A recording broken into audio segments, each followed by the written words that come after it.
नमस्कार, अंदर की बात के साथ मैं हूं आरती। एक तरफ चीन ने जहां इस प्लान को भेजते हुए इसे ताइवान के लिए फायदेमंद बताया, तो वहीं ताइवान ने इसे सिरे से खारिज कर दिया है। ताइवान पर कब्जा करने की साजिश या विकास का ब्लूप्रिंट, देखते हैं खास रिपोर्ट।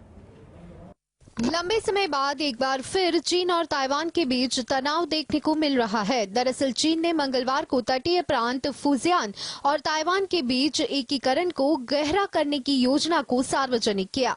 रिपोर्ट के मुताबिक इस योजना में सैन्य शक्ति के प्रदर्शन और युद्धपोतों की तैनाती के अलावा ताइवान के साथ सहयोग के लाभों का भी जिक्र चीनी सरकार ने किया है। ताइवानी अधिकारियों का कहना है कि चीन ने अपने इस एकीकरण योजना को जारी करने से पहले इस हफ्ते एक विमान वाहक पोत और लगभग 2 दर्जन चीनी युद्ध पोतों का ताइवान की जल सीमा के पास तैनात किया है। वह लंबे समय से ताइवान को घेरने के प्रयास कर रहे हैं। पिछले साल दोनों देशों के बीच इसे लेकर युद्ध के हालात भी बन गए थे। चीन ने तब कई मिसाइल ताइवान की तरफ दागे थे। वहीं चीन ने इस प्रस्ताव को ताइवान ने सिरे से खारिज कर दिया है। ताइवान के सत्तारूढ़ डेमोक्रेटिक प्रोग्रेसिव पार्टी के सांसद वांग टिंग ने कहा कि चीन की एकीकरण की योजना हास्यास्पद है।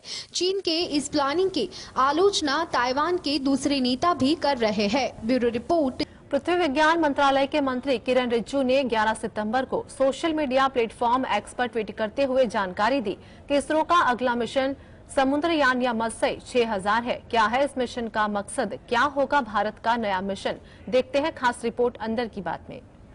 दरअसल पृथ्वी विज्ञान मंत्रालय के मंत्री किरण रिजिजू ने 11 सितंबर को सोशल मीडिया प्लेटफॉर्म एक्स पर जानकारी दी कि इसरो का अगला मिशन समुद्रयान या मत्स्य 6000 है। इस यान को चेन्नई के national institute of ocean technology में तैयार किया जा रहा है। यह भारत का पहला मानवीय पनडुब्बी मिशन है, जिसमें वैज्ञानिक समुद्र की गहराई में 6000 मीटर तक जाकर विशेष उपकरणों और सेंसर के जरिए वहां की स्थितियों और संसाधनों पर रिसर्च करेंगे। यह अभियान भारत के लिए इसलिए बहुत जरूरी है क्योंकि इसके जरिए समुद्र के उन क्षेत्रों के बारे में जाना जा सकेगा जिसके बारे में शायद कोई नहीं जान पाया या फिर दुनिया को बहुत ही कम जानकारी है और अभी तक केवल कुछ ही देशों में ऐसा कर पाने की क्षमता है। मिशन चंद्रयान भारत के डीप ओशन मिशन का हिस्सा है, जो ब्लू इकोनॉमिक पॉलिसी के अनुकूल है। इस नीति का लक्ष्य महासागरों और समुद्र के संसाधनों का सदुपयोग करना है। इस मिशन में निकल, कोबाल्ट, मैग्नीशियम और दुर्लभ खनिजों को खोजा जाएगा। बता दें कि भारत छठा देश है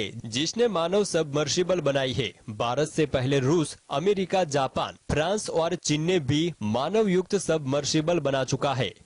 ब्यूरो रिपोर्ट, GSTV। पटना में दीवारों पर स्लोगन लिखे गए हैं। सबसे गौर करने वाली बात है, जहां जहां आरजेडी ने दीवार लेखन किया, वहीं पास में बीजेपी ने भी स्लोगन के जरिए पलटवार किया है। क्या लिखा हुआ है सभी पोस्टरों पर? आरजेडी और बीजेपी की पोस्टर वॉर का क्या आएगा नतीजा, देखते हैं रिपोर्ट अंदर की बात में।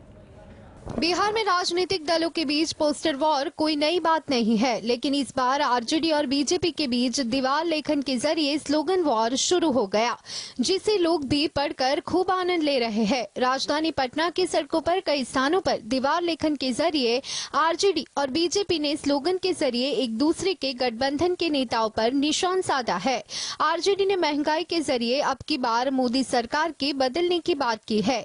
सबसे गौर करने वाली बात है, जहां जहां आरजेडी ने दीवार पर लेखन किया है, वहीं पास में बीजेपी ने भी स्लोगन के जरिए पलटवार किया है।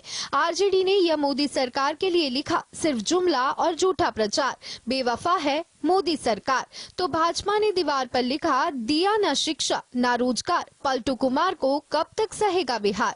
वैसे इन स्लोगनों को आते आते लोग भी बड़े गौर से पढ़कर मजा ले रहे हैं।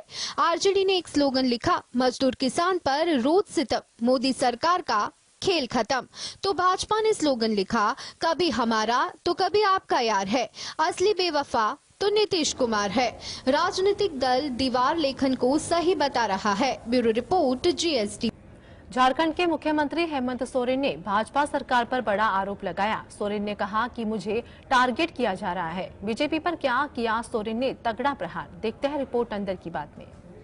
झारखंड के मुख्यमंत्री हेमंत सोरेन ने चाकुलिया के केरुकोचा फुटबॉल मैदान में शहीद साबुआ हांसद की स्मृति में आयोजित श्रद्धांजलि सभा को संबोधित करते हुए बीजेपी पर जमकर हमला बोला। सीएम ने कहा कि मैं देश का एकमात्र आदिवासी मुख्यमंत्री हूं, इसलिए विपक्ष लगातार मेरी सरकार को अस्थिर करने में लगा है। कई शक्तिशाली संस्थाएं विपक्ष के इशारे पर मुझे परेशान करने की कोशिश में है, लेकिन वे सफल नहीं हो पाएंगे। सीएम ने आगे कहा कि सरकार राज्य में उद्योगों को बढ़ावा देने के लिए लगातार प्रयास कर रही है। उद्योग लगाने वालों को सरकार की ओर से कई सुविधाएं दी जा रही है। चाकुलिया, बहरागोड़ा और घाटशिला जैसे इलाकों में कभी कई राइस मिल थे, लेकिन आज हालात अच्छे नहीं है। बता दें कि हेमंत सोरेन की ओर से ईडी के समन के खिलाफ सुप्रीम कोर्ट में दायर याचिका पर 15 सितंबर को सुनवाई होगी। जमीन घोटाला मामले में ईडी ने सीएम को समन कर पूछताछ के लिए बुलाया था। पहली बार 14 अगस्त को उन्हें ईडी के क्षेत्रीय कार्यपाल पहुंचना था, पर वे हाजिर नहीं हुए। दूसरे समन के बाद उन्होंने सुप्रीम कोर्ट में याचिका दायर की थी। इससे पहले ईडी को पत्र लिखकर समन को गैरकानूनी बताया था। Bureau report, GSTV।